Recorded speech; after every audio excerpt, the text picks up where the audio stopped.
Hello दोस्तों। वैसे तो खाना खाने का शौक़ हमेशा से रहा है, खाना बनाने का भी।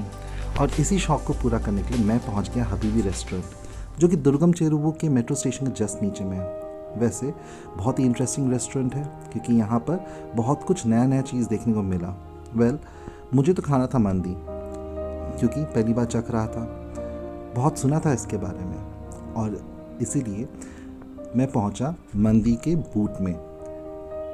यहाँ के मेन्यूज़ वैसे तो वेरी एक्सपेंसिव तो नहीं लगे, बट नॉमिनल लगे। तो मैंने ऑर्डर कर दिया फ्रेंच फ्राइज़, जो कि बहुत ही खूबसूरत और बहुत ही एलिगेंटली प्रेजेंटेड था। उसके अलावा मैंने मंदी को भी ऑर्डर किया। सिंगल मंदी था बहुत बड़ा प्लेट, बहुत इंटरेस्टिंग भी था। खाने में नया कुछ लगा, क्योंकि हर समय बिरयानी खाते खाते उसी का आदत हो गया था।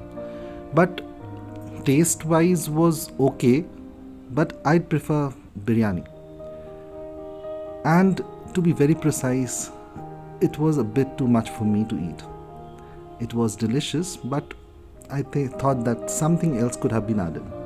Nonetheless, you please go and enjoy at Habibi's.